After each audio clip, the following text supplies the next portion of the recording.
I was thinking about hockey in terms of this trial, Mm. and somebody once described hockey as I went to a fight and a hockey game broke out, Yeah. and I went to a trial and a hocky game broke out. These idiots. I Except am they thought they surprised were the playing judge. checkers, like you said. Yeah. I am surprised the judge hasn't just like, I am pulling this trial over. I would like both of you to prove to me that you passed law school. Like, Yeah, give me a not like bar the card. angry dad, like the disappointed dad, like, I'm gonna need to see your LStats. Give me your where is Ashton Kutcher? Are you punking me? Like, and J.K. Debug, Tony, why do you think defense folded like that? I think he means I said this no earlier, defense but case in chief. I said this earlier, but I think what the real reason why they folded is because they didn't have anything. And as I was talking with Mo and Nick earlier, I said, it's kind of like that scene in Rocky where the guy's face is beaten to hamburger and he's saying they never laid a glove on me. They never touched me. And Yeah. in this case, they the prosecution pounded them into submission, and they're still saying, they never touched me. They didn't have 100 witnesses lined up. She's probably focused now more on the Tyler Robinson affair. She's got to do one more closing and then she's done. She'll move on to that. I think that had a lot to do with both the poor trial performance, the lack of preparation, and the genuine lack of strategy in this trial. do you think that Kouri was leading the strategy? Because it almost seems like a strategy that was more client led, because it's kind of like the Sarah Boone kind of things that you would pick out, because she was kind of picking out like, but you didn't listen to her side of the story. And he's like, yes, because she didn't have a lawyer with her and I have ethics, but you didn't listen. What part of ethics did you not understand? Because apparently that's the word we need to work on. You already had one attorney that had to fuck off because you tried to send walk the dog letter through the lawyer to your mom. Can we also charge her for calling herself a lawyer or an author? Because a ghostwriter does not an author make. And why did she choose Beetlejuice as a ghostwriter? She does not write well. She doesn't. Her texts were terrible. Yeah. Oh my gosh, she doesn't understand third person. I was like, how are you an author? I was like, not the basic writings. I mean, she can write words, but coherently. When I was young, I still had color in my hair and beard and everything.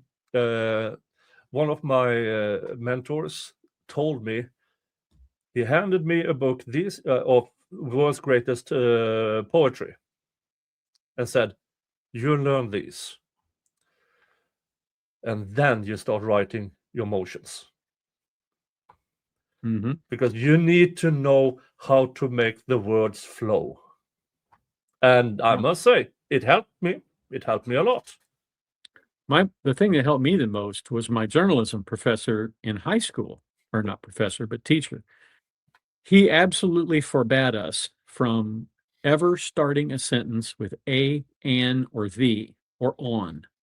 So you had to come up with a way to start a paragraph that didn't say on the 5th, we're going to have a party, or, the baseball game started at 6 p.m. You had to think of a clever way to get that going. And that rule has served me very well in brief writing.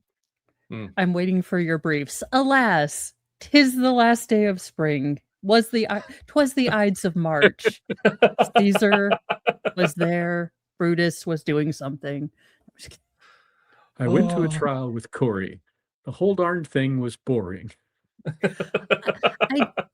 You know what I will say is I was interested because both Nick and I are fairly cynical on the state's witness, and I was shocked at how well Carmen came across. Despite her not remembering things, she actually, because we're both fairly cynical, she actually came across very well. And we were quite kind of shocked, surprised in spite of ourselves that we found her to be, for the most part, genuine-ish. Yeah. Mm-hmm. Now, once they called her back, we discovered, okay, she has maybe have more issues with remembering and lying to a court and stuff like that. But did she lie about the things she said? I'm not so sure. She definitely benefited a lot by talking. Mm-hmm. But I have did. generally, I do not like the snitching thing that you in the United States have. That, we don't. That Banfield thing. That was awful. That gal that, she sold him down the river and thought she was going to get away with time served, and Judge Penny hit her with 10 years. Yeah. And for the life of me, I don't understand, because in my opinion, they had enough evidence to convict them both. They did. Yeah. I agree. Yeah. And we have a case from 2023, the Zachary Anderson trial, where Munch, the professional prison snitch, goes up on the stand and says, yeah, Zach, more, not verbatim, yeah, he confessed to me in his sleep. His sleep, huh? Yeah. That was interesting. Yeah. And then I told him, you're talking in your sleep. And he jumped down the bed and stared me down and said, well, what do you think? And I said to him, well, did you do it? And he told me, yes, I did. And you could see poor Zachary Anderson sitting there with his lawyer going, having no idea what's going on. And sadly, he was convicted, Zachary Anderson. Well, that and going back to DNA evidence, smudge the size of the pin on a needle that they could only test for either blood or DNA. And there were when the DNA expert testified, no numbers. She was asked the question, did this DNA, did it have a match? Yes. Was the match Mr. Rosario Gutierrez? Yes. That was the entirety of the DNA testimony. And yeah, that's what it was about the rest of ours. Because, and yeah, that case is one of the first cases I covered when I started this channel, and I could not believe my eyes of what was going on in that trial.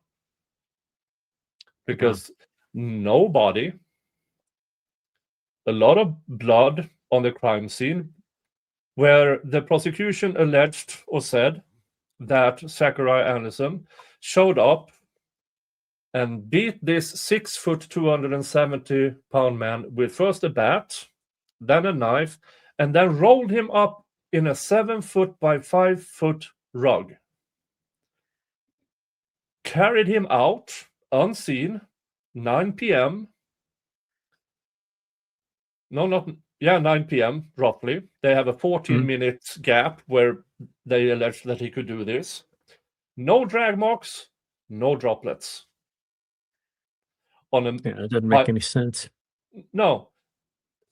Hauled him into his family van in the back of it, put him on a 3 foot by 4 foot area, drove about an hour, and the only thing that remained of Rosario was that pin-sized dot of brownish substance that they couldn't test for both blood and DNA.